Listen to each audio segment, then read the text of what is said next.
What spicy controversy is currently happening in a niche you follow? I'm a big Magic, the Gathering player. And boy, have we had a fun one in the past few weeks.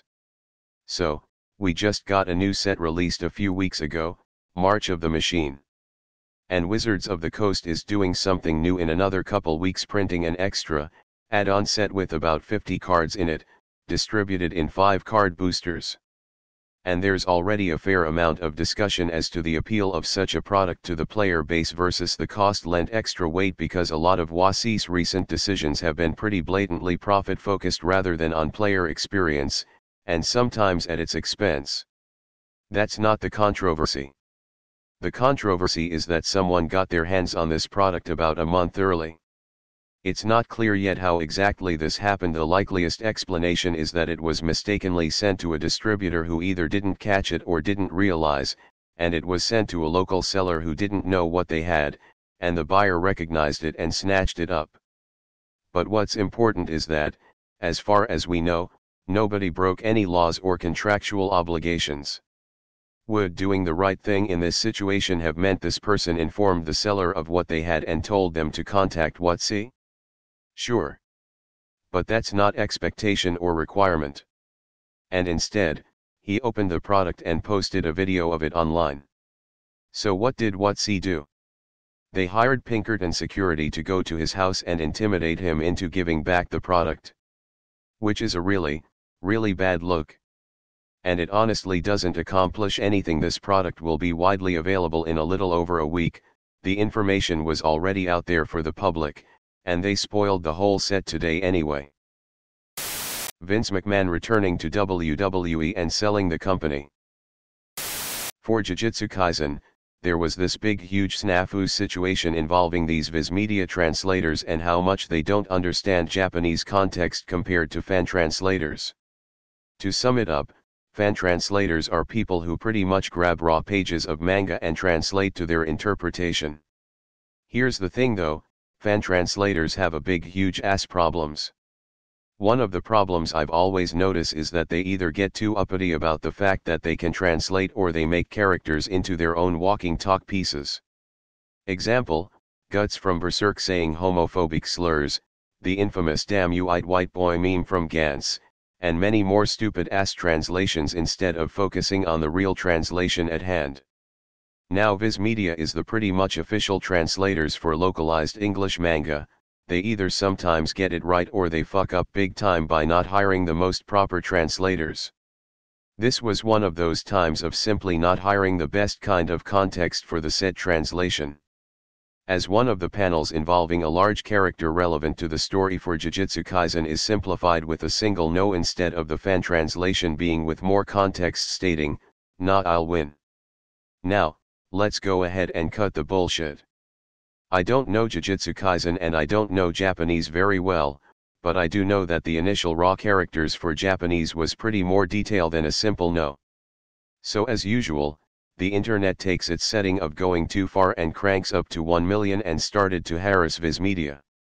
Until one day, Viz Media redid the panel. I personally think that Viz saw the traffic coming their way and simply said, "Fuck it, here ya fuckheads. We had 2 translations on file, we decided to do this one because it represented the fucking character being cool more in our opinion. But whatever, we got like Boruto to go translate, we're not wasting our time with this no more." But now everyone on anime Twitter is now up in arms, pretty much screeching to the high heavens saying in "we did it Reddit fashion, we bullied Viz Media guys LMAO. Look, I know companies from working for them and dealing with management for a while. No one got bullied to doing it correctly/incorrectly. They just got shit wrong, so they corrected it by a bunch of sweaty nerds. Like most nerd entertainment shit. Disclaimer: I don't know the people involved and everything listed below is under investigation. If you know about anything that I'm about to talk about, then you should know not to harass any of the JMods or players involved. I am simply recounting the story in the spirit of this thread.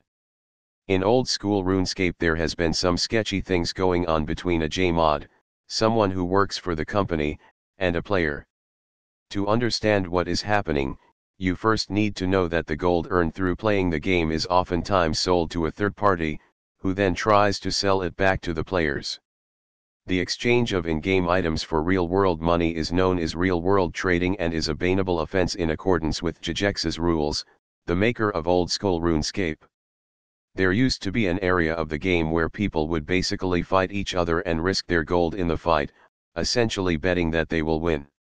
This existed for a long time and was removed after the community complained that it was basically the source of real-world trading. Once this area was removed, players now had to trust one another to fight to the death in the same manner as the duel arena, but in an area that didn't protect the investment like the duel arena did. This is known as death matching, and is not against the rules, but is the underground of what was left by the duel arena's removal. Stella, a streamer and owner of a death matching clan chat, has been known to scam players and get them banned should they win in a death match against her. It was unclear why this thing was happening, until it was revealed that she was dating the Jagex moderator in charge of anti-cheating. He was allegedly helping her do these things in order to obtain mass quantities of gold, which she would then real-world trade and not see any bans for. The bulk of her rule-breaking came to light when another player, Odablock, was banned for offenses to his account that occurred several years prior. He also has a death-matching clan chat, and could be seen as competition to Stella since he has a bigger following and doesn't do the shady things that she has done. Odablock has since been unbanned and the whole thing is under investigation. It's also not the first time a JMod has essentially gone rogue and abused their power working for the company. We got weights in fish. The Battletech community still trying to cope with the Warhammer 40k fans coming over from Games Workshop's disaster, knowing there are many amongst the refugees who genuinely believe the Imperium is a model society and government. When check your fascism at the door is controversial to say, there's a big problem. I'm a runner and there is a minor controversy right now about whether Kipchoge is washed. Eliud Kipchoge is widely regarded as the GOAT marathon runner. There are 6 marathon majors that are kind of like the World Series of marathon running. He has run 5 of them and won 4 of them. He set course records on 3 of those courses, I believe. He's won 2 Olympic gold medals. He said his goal is to win all of the majors. Problem is he ran Boston a few weeks ago, fell apart, and finished 6th with his worst marathon time of his entire career. He's also nearly 40 now. Some people are looking at the course profile for Boston compared to the other marathons he's run and wondering if he deliberately picks flat courses so he gets better times. Maybe he is a guy who excels at flat courses but can't handle hills and this is why he fell apart in Boston, a hilly course. There is also talk that maybe, at nearly 40, he's just done. The talk was fueled further by a guy named Kelvin Kiptum who ran the London Marathon just a week after Boston and won with a course record that shattered Kipchoge's best time in the same race by a minute. Not only that, but he missed the world record, held by Kipchoge, by just 16 seconds. Kiptum is only 23, so people are wondering if he is the new hotness and Kipchoge is washed. The company that produces the Werewolf, the Apocalypse and Vampire, the Masquerade lines of tabletop games just released a book with the traced face of a real Maori activist in order to show off his tattoos without any permission. Unsurprisingly, this was considered a bad look. Maori tattoos are sacred and are personalized to one's life story. Not to be used lightly, needless to say. Not to mention the writing implies he's a werewolf. PC gaming has been one big fuck you to gamers for basically all of 2023. Every big and expensive game that's released is incomplete, glitchy, performs poorly, and seems to be forcing gamers to spend hundreds and hundreds of dollars to play a game that an old console would play just fine. We're being ripped off royally and there seems to be no end in sight. Gaming was great when gamers made games. Now it's all sterile and corporate. So there's this YouTuber I watch every now and then called Illuminatii, hopefully I'm spelling that correctly, who makes documentary-style videos.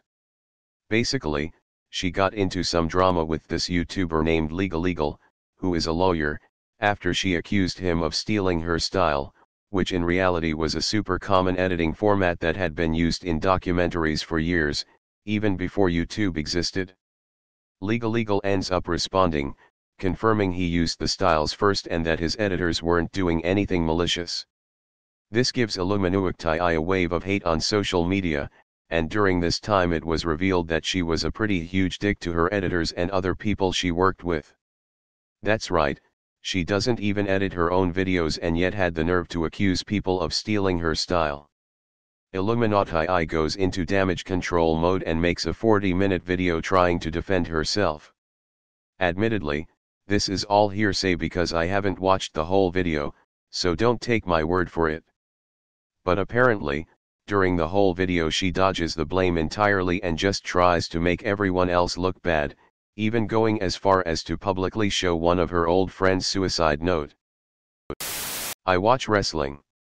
One company, AEW, has a shirt on sale of just a female wrestler's face with a black eye that she got in a beatdown in the ring, with a blank expression. No context or anything, which has fans saying it looks like domestic abuse. The idea is, it would look creepy and weird for men to be walking around with a shirt with a beat-up woman's face on it whom non-wrestling fans will not know. That it glorifies domestic violence. If a company put out a shirt with Stone Cold Steve Austin on it, everyone knows who he is. No one outside of the wrestling bubble will know who Britt Baker is. You can Google Britt Baker new shirt to see for yourself. So knitting drama. Or, more accurately, fiber arts drama. So this woman, Sherry Tenney, is a known scam artist in the fiber arts community. She's been scamming for years, and a consumer advocacy group started gathering information last year, encouraging people to report her to the PAAG, and the PAAG finally filed civil charges late last year, with the first court date in June. One of the bigger fiber festivals is this weekend. So, in response to more people continuing to report her for the money she scammed them out of, she posted online that she's not scared of anyone. And that she's going to use the information about the people who filed against her with the AG and not only dox them, but basically threaten them with violence. This woman has made multiple threats to shoot people in the past, and is threatening to use the local police to help her as well because a member of the local police is her brother-in-law. And several of the charges from the AG stem from the fact that she has doxed people before, and called their employers and tried to get them fired. In the middle of a thread discussing her, some random other indie artist, Reservoir Fibers, came into the thread and doxed a member who had made a purchase with her in the past for no damn reason. So it's now an issue that a member of the fiber arts community who has threatened to shoot a large amount of people is attending Maryland Wool and Fiber this weekend, but there's a huge doxing issue in the fiber arts community, as this is the third time an indie artist has done it within the last year. Desert Panda also did it last year and has said the person deserved it. The person in question simply asked where their late order was. Neighborhood drama. Got two neighbors that live across the street from each other. There's mega family and retired military family. Our neighborhood has tiny garages and tiny driveways, so a lot of people with extra vehicles park in the street. Mega family's son has a huge truck that he parks in the street, and retired military family's daughter has a small sedan that she also parks in the street. Both families are currently engaged in a very spicy flame war in our neighborhood Facebook group, each family calling the other one out. Mega says the sedan is prohibiting their son from being able to maneuver his giant-ass pickup, and retired military says their giant-ass truck is too big for a teenager and they have too many trucks anyway because they're parking them on the grass in their front yard.